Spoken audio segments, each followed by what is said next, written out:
Slay the Spire 2, what's next for Slay the Spire 2? So, PC Gamer made an interview with one of the developers, Casey Yano, and you should check out the video. It's very, very insightful, and he gives his thoughts on the game and the development so far. So you can see the channel link and then the video link right there. So please do check them out because I'm just giving you an overview of what the video is. And they divide it into segments, and I will just talk about each segment. So the first one is reacting to success. So he said it's kind of weird. He hoped it would be a little bit smaller.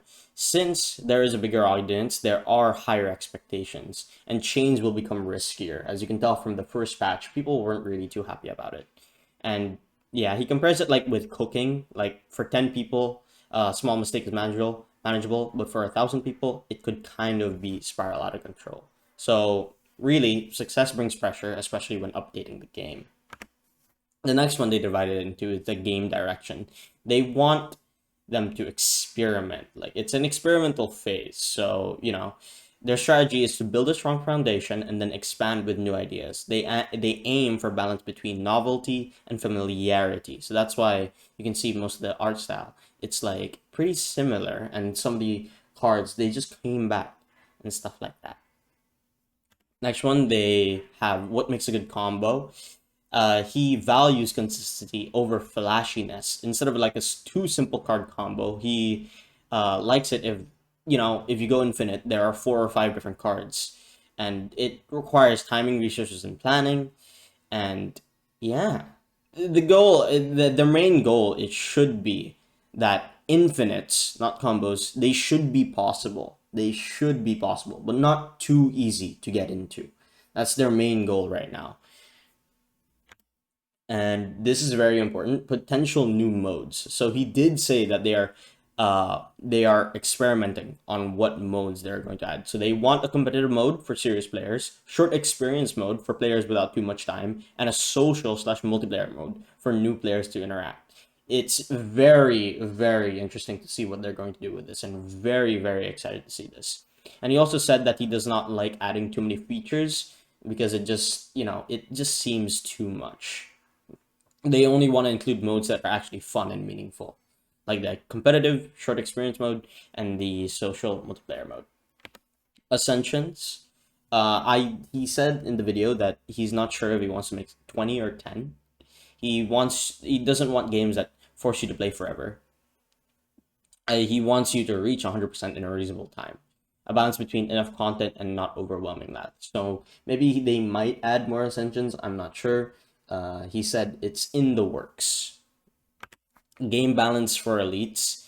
He says that the elite enemies are intentionally harder, so that before in Slay the Spire 1, you would always want to go to elites, fight as many elites as possible, and get that boost so that you may win the run. But now they're trying to prevent a boring strategy where players always fight the elites. This time they make players think my run might end here. It creates like a real risk versus reward decisions and more strategic gameplay. I've noticed when I do play Slay the Spire 2 is that I don't take as many elites in the first act. I just try to live through the act, and then Act 2, I go through it. Then Act 3, since there's no Act 4 just yet, I don't fight as many elites, but maybe I should try to do that more. The win rates and meta. He said it's close to 25 to 30%, but of course it changes over time since there are a lot of people playing. But he wants people to experiment with the cards instead of saying stuff like, "Oh, this card is good, this card is bad." The game evolves not just through player updates, but through player behavior. Snakebite card. Yes, he did talk about the snakebite card. This is what I was talking about a while ago. He wants to emphasize how players should think. As I was saying a while ago, if everyone tells you it's good or bad and you just accept it blindly, it's a very sad thing.